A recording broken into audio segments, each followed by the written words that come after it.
Hi, you're listening to Scribble Talk Teaching, a podcast for bid and proposal professionals. My name is Bhaskar Sundaram, and I'll be sitting down with our industry veterans to dive deep into the topics that business-winning professionals like you can help grow your skills and improve your career and also your business.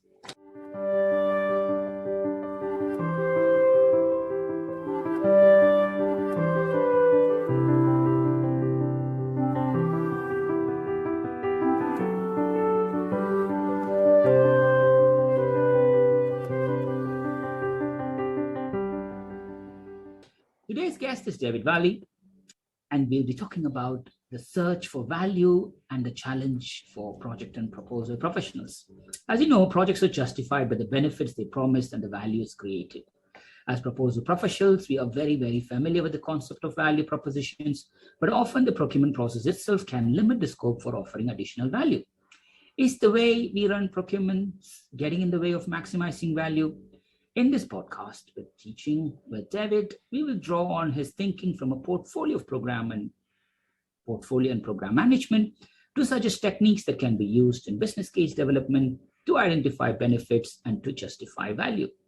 Some of these can also be applicable to the proposal context. So before I begin, let me give a quick introduction to David. David is not new to Scribble Talk. As you know, we already interviewed David, and you can have all the stories in the episode number 98. But for the newcomers, here is a short bio. So David Warley is an APMP fellow, chartered professional within APMP, is a change practitioner focused on improving the performance of organizations in bids, projects, and programs. With over 30 years of senior management experience in the IT and telecoms industries, his fascination has always been to understand what enables some organizations to flourish while others wither. Wow. A certified professional and a fellow of the APMP, he was the founder of Win Ltd, an APMP Approved Training organization. David's research interests have been in the area of project procurement and how to identify contract for and reward value. He describes his approach as, these days, I just ask questions. Cleverer folk than me might have the answers. David, I don't think so. Welcome to Scribble Talk Teaching, David. Love to have you back. Thank you, Bhaskar. Nice to be here again.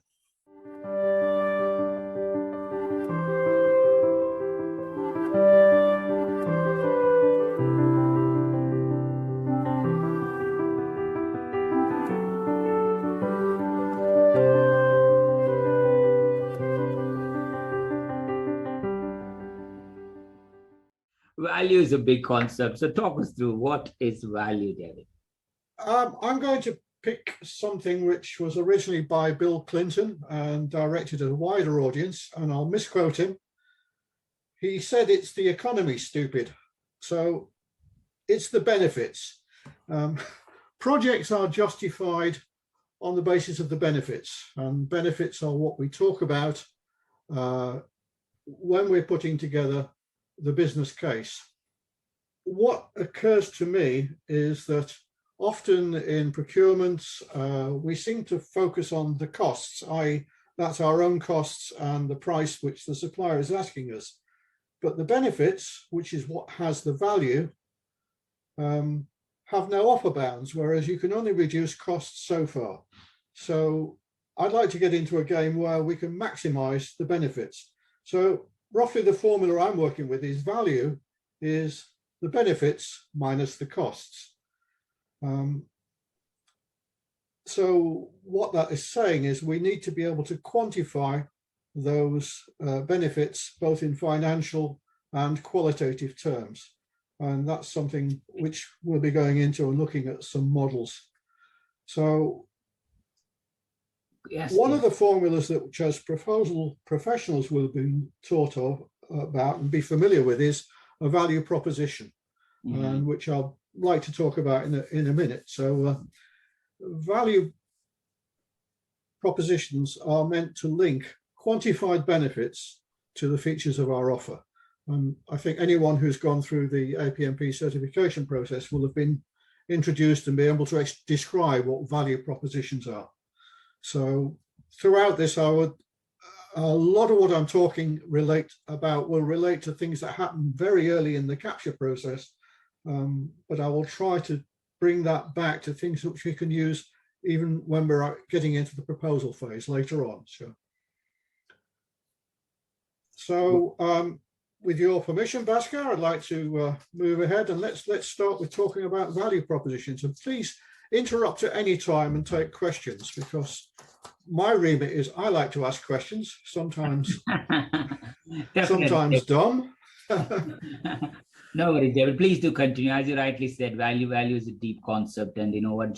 Most of the time, it's easy to talk about value, but in a procurement environment, it's always restricted to actually show how we can do. But start with value propositions, David, and as you kindly requested, I'll chip in everything. Well, before we move on to value propositions, I'd like to say the most important question when we're coming to value is very often when we try to set quantified value is where the question we're really asking is, what would that be worth to you? Because value is what people are prepared to pay. Yes. And there's been quite a lot of work in many fields looking at what people are prepared to pay, setting value on a lot of things, and I'll try to talk about that later. But just to get on familiar territory, value propositions, we should all know about this as proposal professionals. I'm going to take a model that comes to us from Holden Power-Based Selling, which is the one I'm most familiar with. And these models give us templates and formulas. So it's basically a framework into which you plug the answers. So a value proposition, according to the Power-Based methodology, would be a statement of the sort customer, and it's always good to start with the customer's name.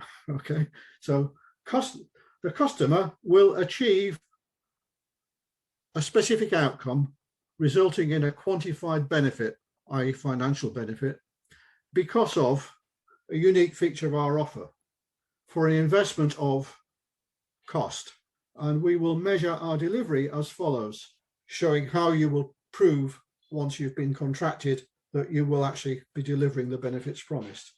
Now, I find that part of that particular model very interesting, because right at this stage, even in what's essentially a sales tool, what you're being asked to build in, one is quantification of the benefits in both qualitative and financial terms. And right in that last statement, saying how you'll track those benefits, you're talking about what project and program people will call the benefits realization and management strategy, how you're going to make sure that those benefits are actually delivered. Because we have a lot of projects that spend a lot of money producing some very impressive stuff, but what the customer was really wanting to buy was the benefits. So a new railway or a new swimming pool or a new opera house are all very good in their way, but the benefits don't come from those objects and those products. The interesting thing to note about this use of value propositions is, in most methodologies, these are things that need to be produced very early on in the sales cycle, often before the customer has actually got into the active procurement process, and while they're still at what I call the optioneering phase, looking at what is the highest value option, what's the best way of going about it. And the quantification needs to be agreed with the customer.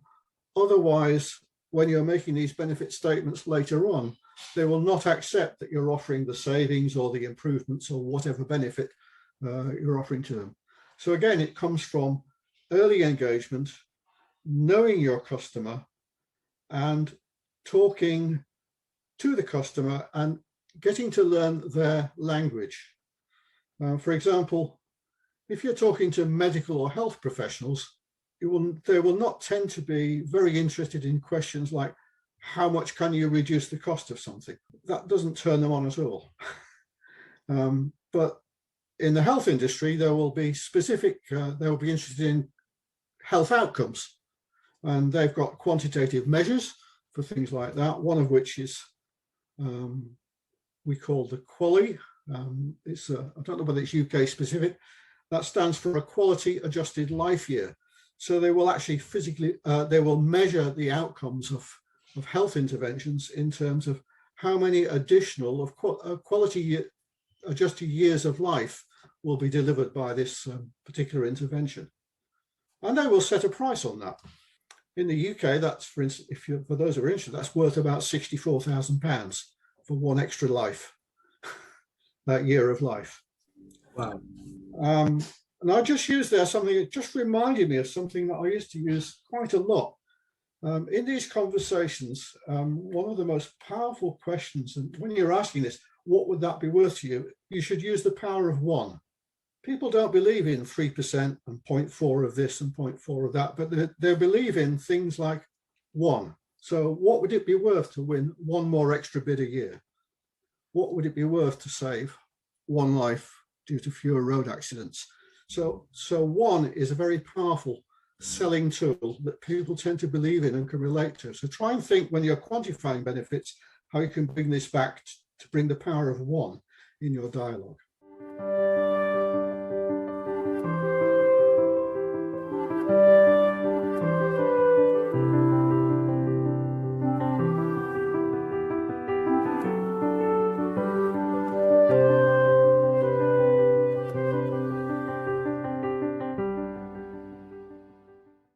Are we clear about that particular formula? Yes, David. I mean, like it's totally clear because you landed a very important question, which is like, use the power of one. And the silence sometimes is better than me chipping in and kind of diluting your message. So I stay quiet. Go for it. Well, like I say, the fundamental question being asked in all of that is, what would you pay for that? And some things can be valuable. I've been talking about things which you would think are normally priceless, actually in real cold hard terms. The people who have to spend the money do set life on them. The Highways Agency has a price it's prepared to pay to save one more life a year. And it's good to talk to the customer in those terms and understand what it is they're trying to achieve. Okay.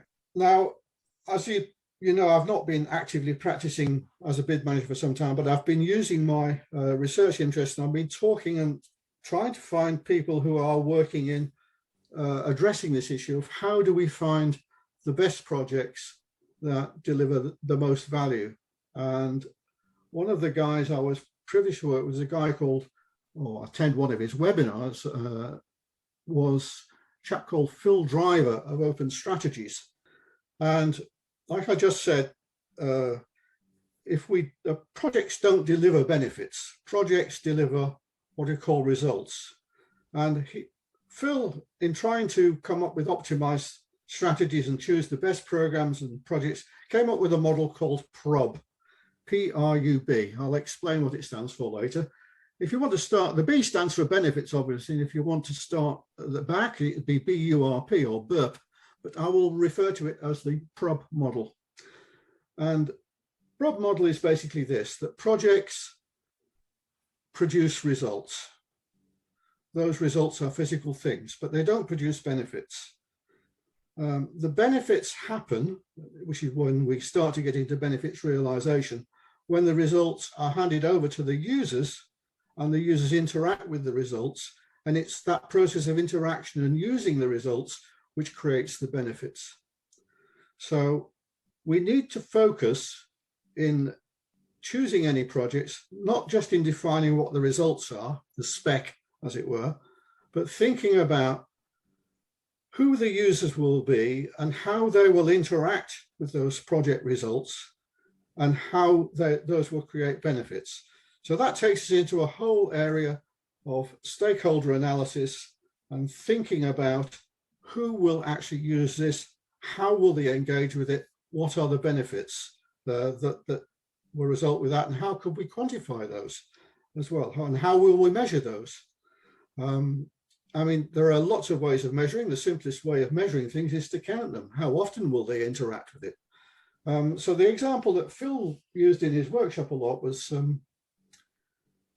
if we build a swimming pool, if our strategic goal is better health outcomes and a fitter population, which will bring in other sort of benefits like reduced healthcare expenditure later on, it's no use just building a swimming pool. We have to think about how people will engage with that swimming pool and the users that will bring to it. Some of the users will be parents. How will they engage to it? How will they get to the swimming pool? How will they travel? So that will lead on to saying what's the travel infrastructure we need to put in place, where should we site it, and so on. So that will lead us on to think about stakeholder analysis, and that's, I won't get into it today, but I'm not an expert on this area.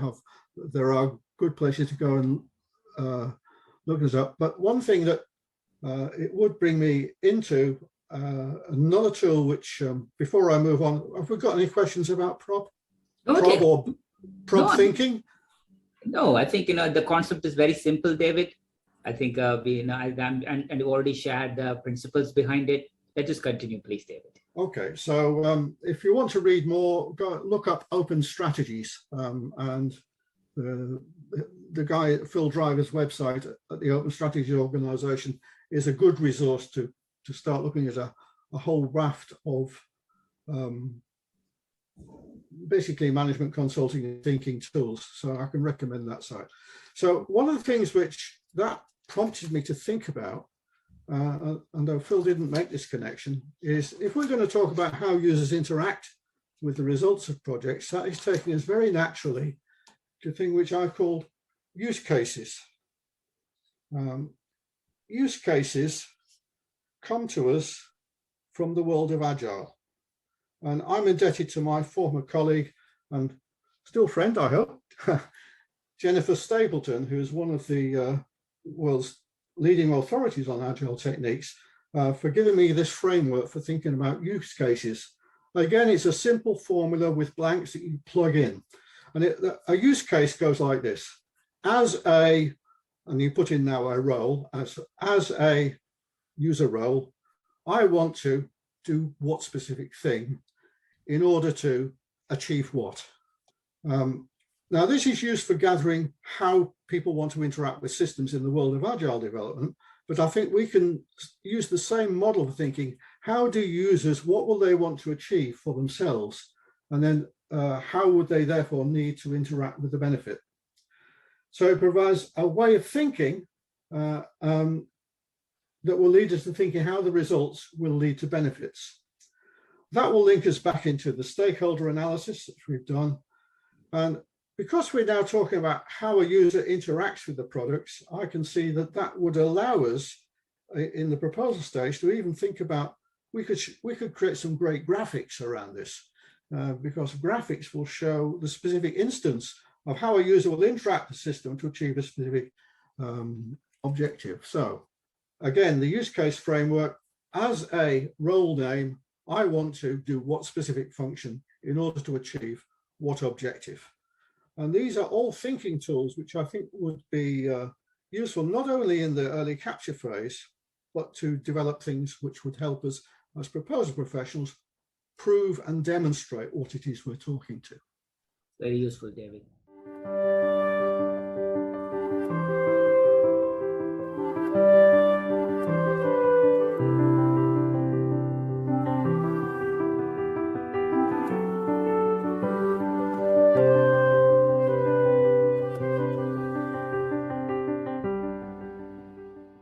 Okay, I think the key thing which I've learned from talking to procurement professionals and other people who know a lot more about this, I remember in one workshop that we did with the procurement director of a county council, this was a guy spending about £500 million a year budget. Not a lot. And one of the key things, he was the procurement director for a county council, and he said that one of the things he'd learned to do was to engage early before we got into the formal procurement cycle, because then once you're into the procurement cycle, you tend to be rule bound, especially if you're working in the public sector. And so he was allowed to, he used early engagement with the market as a procurement person. And that overall meant that he was front loading the amount of effort he was putting in earlier. And also he was putting extra effort in after the contract to make sure that the benefits were being realized. So it was not what he called a let and forget approach to putting out contracts. He was pursuing that. But the result of doing this was that he was one spending the taxpayers' money more effectively and spending less time in the procurement process by saying, look, this is what we want to do, this is what we want to achieve. And by the way, for public sector people, all these things that what they want to achieve is very often stuff that's out there in the public domain, policy statements that you can just pick up off their website. Another resource that I've been digging around and finding out how people put business cases together, for example, how they justify these vast amounts of spending my money that they do, is I'm pleased to say that the UK Treasury has put a lot of thought into how they spend the taxpayers' money. They don't spend it lightly. In fact, it's quite hard to get them to spend anything sometimes. And a lot of this is published. So again, if you go to the site of the Office of Government Commerce or the Treasury, you will find a lot of stuff that's published on there. So the guidance that the UK Treasury produces is called the Green Book, and it says how they put business cases together. And it describes also how they will optioneer it, the optioning process, and how to take out things like optimism bias and how to put that together. And I think I noticed all throughout this process is that they are saying, where is the benefits realization strategy?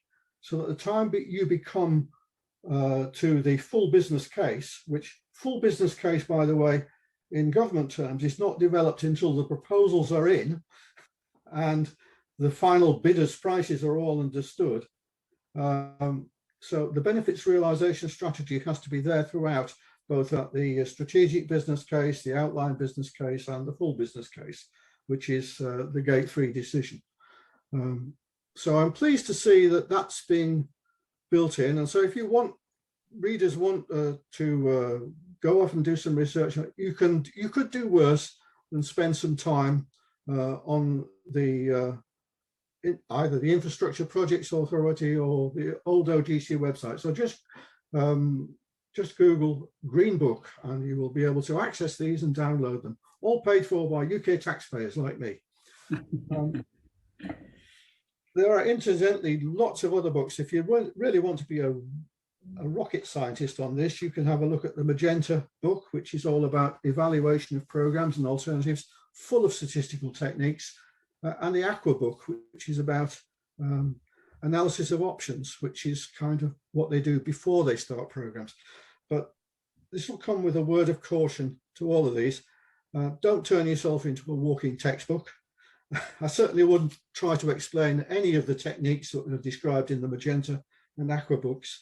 And these are guidelines that the government has produced for how procurements ought to be run.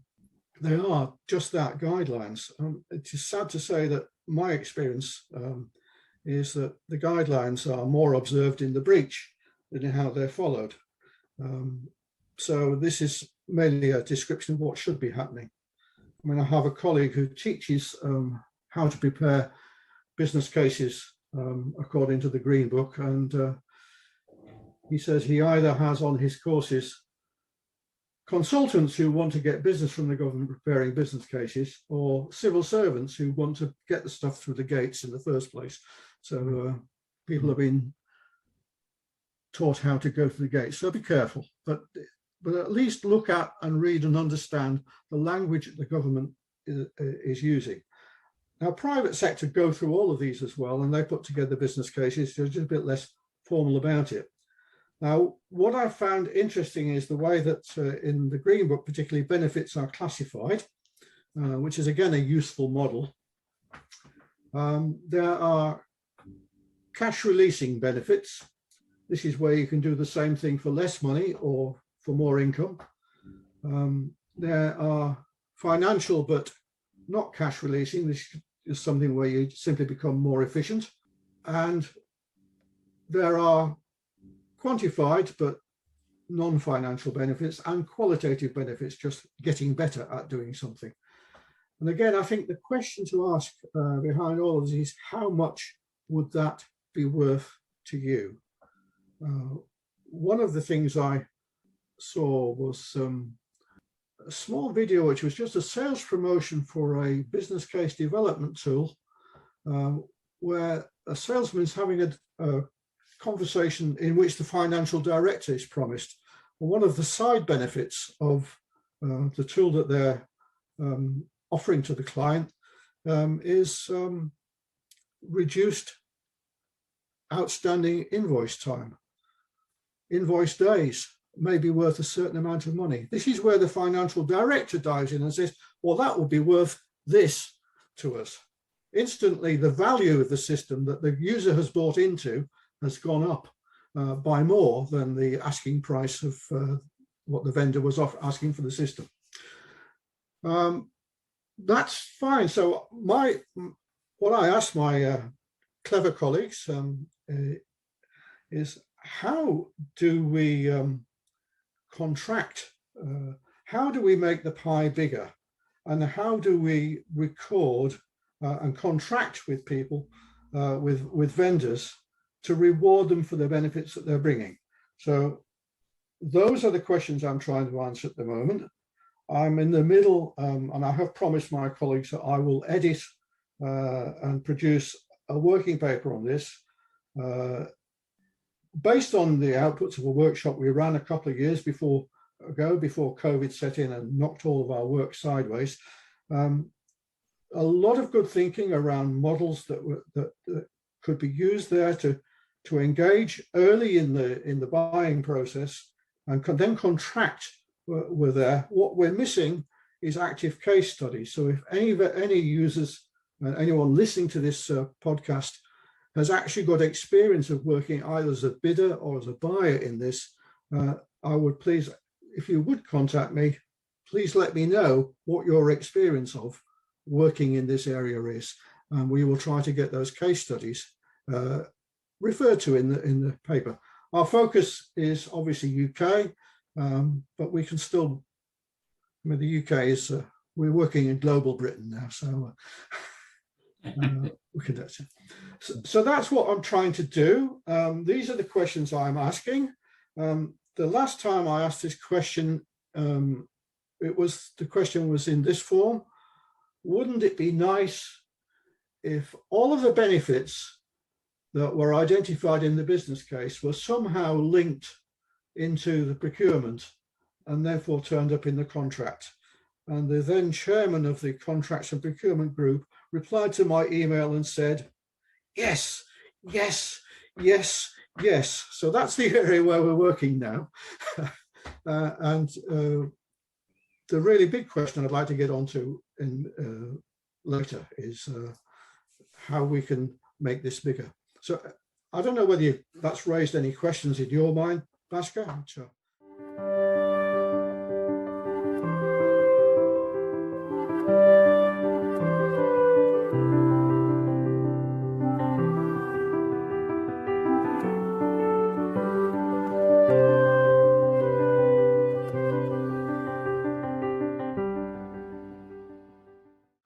I think you have been building the blocks gradually here, David. I mean, what's the value to different models of value, to how it's applied in the procurement green book, magenta book, and coming to these principles here. Please continue, David.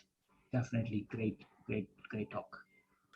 Okay. Now I think right at the beginning I said, there's a lot of focus historically in this value equals benefits minus costs, of bringing the costs down. Like I say, but there's a floor to how far you can reduce costs. There's no ceiling to the benefits. So how can we make the pie bigger? I think I've suggested some ways, certainly the options for those of us who are business development and capture professionals, to look early on and identify higher value options, which may lead us into thinking about things like teaming and so on.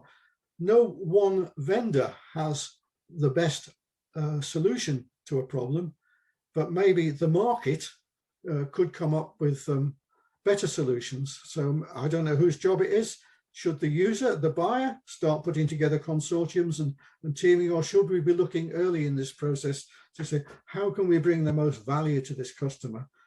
So let's look about making the pie bigger. So that should be the first question. How do we make the pie bigger? And because my concern is, once we get into, we've written the spec, this is the scope, we're all arguing about, well, who gets the biggest slice of the pie? And that is basically a zero-sum game. So what I'm saying, I suppose, is that are we adding value? Because we are bid professionals and we are responding as part of this process, we are responding. If there's an RFP, there's a project going on out there. We've already discussed projects are justified by the benefits. We are part of the benefit and value creation process. But are we in our profession actually adding value? Or are we just competing in a zero-sum game to see who gets the biggest slice of a fixed pie? I'd like to move that game on. Now, you know, I'm only one voice at the end of a long career. I'd like to move the dialogue along to say, how do we make the pie bigger? How do we engage with it? And this isn't just our profession, the proposal profession. This goes to procurement, so which is why I've started to move out of the industry that I was in and talk to people involved in projects and procurement. Are there new engagement models? Are there new ways of contracting or rediscovering old ways of contracting? One of the things I learned was concepts like project alliances have been around for a long time, but we seem to forget about them. And these are ways of agreeing value share models between the different parties to an alliance so that the overall value is maximized. So I'm interested in hearing from anyone who has experiences in this area, either as a supplier or as a buyer, and looking for things that we can suggest or propose to my fellow project professionals who are interested in how they will manage project procurements. And I think this is going to be a much bigger thing in the future than it is now. One, there's a greater sensitivity. There are limited resources. We want to make the best use that we can of the available resources, and that is translated into money. And I think this whole environmental sustainability green initiative, which is being driven through, will find its way into the procurement processes of even private sector organizations. So everyone will be looking not just for the hard value that you find and direct financial cost savings, we're looking at how you're adding social and other external values. So we're going to need to develop very robust models for agreeing what are the value of benefits. And that this will be an interesting, it won't be a dialogue, it will be a multi-alogue, or whatever you call that, a debate about how we do this. There's been a lot of research being done and resources published by organizations like the Social Value Foundation, which are there. But I am interested now, and I want to hear as much of this debate before I finally go to my next job, which will be deceased at kicking up daisies, before I finally retire from the scene. So, you know, anything else, I would love to hear from any of your listeners who have something to contribute to this and find out whether they think I'm just blowing smoke, or am I totally unrealistic, or just, I would just like the most value for my money. So that's it. I'm going to shut up. Thank you, David. I think this was very useful, David. I think it could be a kind of a research-driven topic, but you know, what you kind of share that is, hey, we talk about value propositions, we talk about proposals, we talk about success, but it's very, very important to understand, go to the basics of what is actually value, and then how benefits are realized and value is created. And most importantly, you also shared some of the examples, like how you quoted UK resources, UK government resources, but I'm sure that there will be equally related global resources available. But these principles that we have in UK can also be lifted and dropped elsewhere. So what do you think as a, people know they have to do this. People know that they need to generate value, but we all are pulled into the minimum product price, or what we call the minimum economically advantageous tender, as we call it in UK. So how can, in your words, proposal professionals who not only just churn proposals, but they can engage with the buyers in advance? People talk about capture and other things, but what are the general challenges that proposal professionals face as part of value creation process, David? Well, you mentioned a few models, like most economically advantageous tender, and the government recently published a green paper, the UK government, that is, Her Majesty's government, I should properly call it, published a green paper last year on which actually suggested doing away with this concept of the most economically advantageous tender and looking for the most advantageous. Whether that ambition would be compatible with the trade treaty that they signed with the European Union, I have no idea. But when the green paper moves into implementation, we can expect some interesting discussions about whether it complies with our treaty obligations. I have read research, I think the author was Stilger, which looked at specifically the MEAT model. I think it's a deeply flawed model myself. The whole idea of MEAT supposes, one, that we actually know what we want; two, that is the best thing that we could possibly want; three, that we can write all of those requirements down in a way that can be put as questions into a big long letter that we'll send to vendors; four, that we can train evaluators in how to score the responses; and five, that we can put all of those answers and those scores into a great big magic spreadsheet that will somehow tell us what was the most economically advantageous model. I've looked at other models around that. By the way, if people want to take the note, Stilger, he's a Dutch researcher, and it was, if you research Stilger and MEAT, you'll find the paper I was referring to. My own view there is that there are other things around frontiers of efficiency that we can look at. How much of this do you get per unit of money? But I have a deep philosophical concern that it relies on us being able to know what we want, know that what we want is the best thing available, and two, be able to score all that and get to some answer that's best. Because actually, as proposal professionals, we are a little bit like the defense attorneys in the court.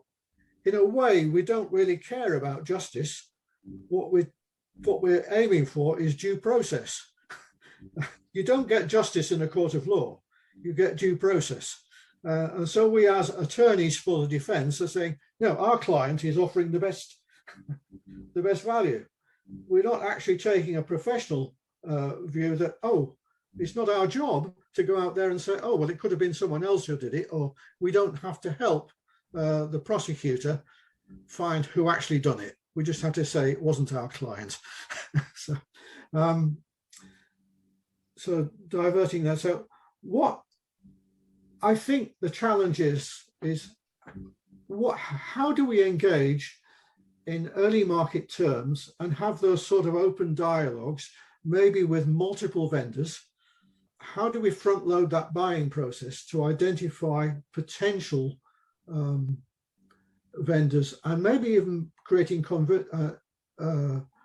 consortia of vendors who can bring the most value? Bear in mind, suppliers are going to be very guarded in their conversations, both when they're there present with each other, and they'll be guarded in their conversations with us if they think that their IP, which is how they're going to go about things, is going to get passed back to other vendors. So this is called protected dialogue in procurement terms. How do we have those conversations with the market? How do we engage with the market early?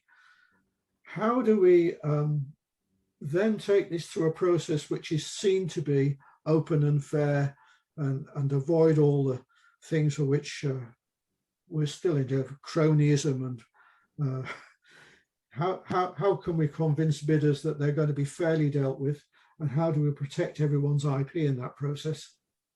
Ironically, I have got colleagues who will say, but this doesn't have to be a big issue. It can actually be a lower cost process than traditional procurements. If we have these, if we just move away from these formal models. But I think the big challenge there is what I would call, if we're constantly trying to optimize at the front end, we are in danger of letting the best become the enemy of the good. There does come a point at which you're going to say, yeah, we've optimized as much as we can. You know, the pie is now as big as we can reasonably make it within the constraints of what we can afford to buy anyway. And we now have to freeze. Otherwise, you'll have a terrible change management issue when you get into, you further down the process, you find a better way of doing things. You can't keep, going back to, oh, I can do it better. So what's the discipline we can impose to make sure that we actually do something without constantly trying to optimize? I can see all sorts of issues coming here. And I don't have solutions to these. Like I say, cleverer folk than me will offer some answers.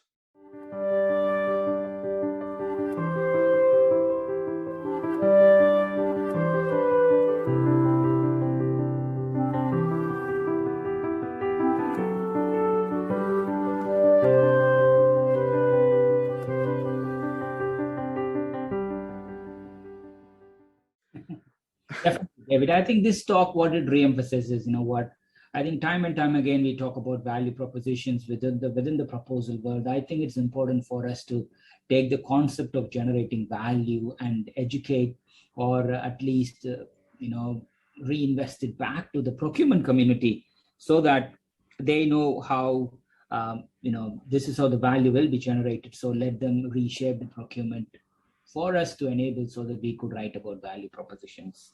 So it's it's a fascinating thought, that one, David. So, David, I think, you also quoted few examples about how this worked, like this £500,000, £500 million council professional, local council professional, who kind of changed the procurement philosophy once he know what he wanted, what the value that he wants to generate part of the procurement. Is there any other examples that you could quote, David, in addition to that? I mentioned QALYs, with quality adjusted life years. I know that the Highways Agency has put a price on a saved life of about £1 million. If you think about it, those two numbers roughly come out in terms of a life saved and the number of life years. So, wow. A good place to look for these would be on the resources at the Social Value Foundation, where research has been done. There are other ways. You could ask, I may shock people, but you can ask questions like, how much is a child worth?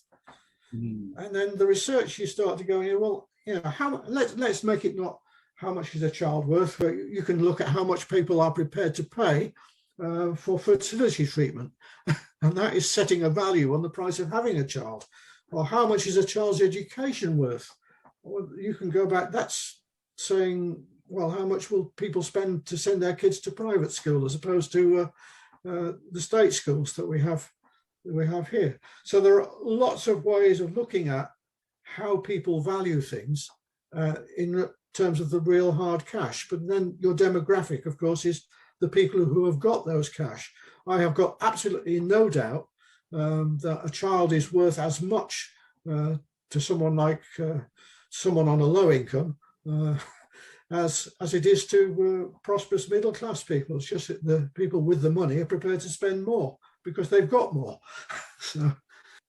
Yes, David. I think what a question. I think the way we need to write the proposal is, I think you're right. And even the headlines, if you look at the marketing headlines of many of the leading articles that's read like a million times, or many of the videos that's been read, it's being termed in a different way. I think imagine if the proposals that we are writing comes out with a different headline rather than RM 3836. In that frame, instead it comes with a headline like what he said, how much is the child's education worth? Imagine the tender response for that will be, right? It's fascinating.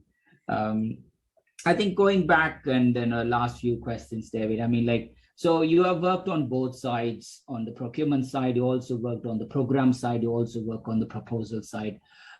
What similarities do you find between these three professions, and what differences do you find among these three professions? That's interesting. I've never actually worked in procurement. I've had to launch a few procurements, even in my private capacity. And the first thing I'll say about running a procurement is it's quite hard. So I know it's sometimes difficult to feel sympathy for our procurement colleagues, but it's actually hard to put what you want into paper and then conduct a fair dialogue and to be confident that you're getting what you want. It does require a lot of effort. So the thing I would say that's in common with all of us, that we all take, and I'm doing this from a focus, as you know, that proposal management or business development is a subset of the wider discipline of project and program management. Someone once asked me, who is the bid manager's opposite number on the buyer's side? And someone listening in on the conversation said, oh, that's procurement manager. I said, no, it's not, it's the project manager. So we all have to get something done. So procurements are happening because things need to be bought to allow the project to succeed. In that view of the world, the procurement specialist is someone who's there to give specialist advice and aid to the project manager.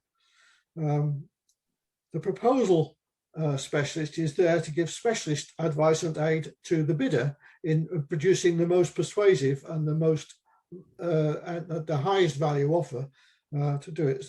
What we have in common, and I hope, and it's why I became an APMP member, is that we all seek to be as professional as we can and to use and learn and produce the best practices we can. By the way, I don't believe in the concept of best practice. I believe in good practice. I only slipped into using the word best there. We aim to do the best we can through the use of good practices. So I would like to see these professions talk to each other more. I would like to see our associations collaborating more, particularly in areas like the recognition of each other's qualifications in going towards our own. Why can't I get a qualification from SIP, for example, and use that to earn marks towards my APMP professional qualification? So what we have in common is we're all engaged in trying to get the best for our clients. We are all trying to be as professional as we can, and we're all applying what are essentially project management and program management disciplines. And that's a theme that I have said till everyone's got thoroughly bored with me and left the room a long time ago. So those are the things that are in common. The difference is that we are applying different techniques and different specialisms at different parts of that. So the differences come in through the techniques that we use. For a procurement person has much more interest in the legal side of it. The project management person has much more interest in the actual discipline of making the machine run. And the proposal management has much more interest in the concept of being persuasive, maximising scores, and getting the whole thing done. In it's a very tight project discipline. You've got a limited time, limited resource, and only one measure of success, which is win or lose. So that, I think, sums up my answer there. So. Totally, David. I think you just nailed it. I think that the more and more collaboration comes in, more and more when these functions try to understand their roles, their functions, and the impact of each other's work. we are going to find more value generated to the wider society. So thank you so much for sharing your episode. Any final thoughts on this particular topic about, the search of value and the challenge for project and proposal professionals? Any summary note? It's just a shared note. I was at an APMP UK conference a few years ago, and there was a panel discussion, and I asked the following question. I introduced I'm a project manager and I'm measured on time, cost and quality. I still am, but now I'm measured on delivering the benefits. How do you think this should change my behavior in the decisions I take? 3 of the panel had a stab at some sort of answer, and I think the lawyer on the panel basically said that she didn't understand what I was talking about. So I'd like to reach an answer where this says, how should we change our behaviors in the decisions that we make, both as project managers and as proposal professionals, in how we go about approaching creating a specification, running a procurement, or creating a response to an RFP. Wow. What a powerful end to the episode, David. I mean, this is, I think for colleagues who always talked about proposals, I think this might have opened their eyes on maybe move away and try to take roles that are slightly adjacent to what they do, like what David mentioned on project management.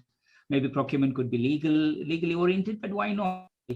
Bids are run from their side, and also the research resources that you mentioned about, there is a lot of topics, there is a lot of content that's available. It's worth looking into the value before we talk about value propositions. But thank you, David. Thank you so much for sharing, and stay healthy. And I'll definitely bring you back for further teaching or webinars.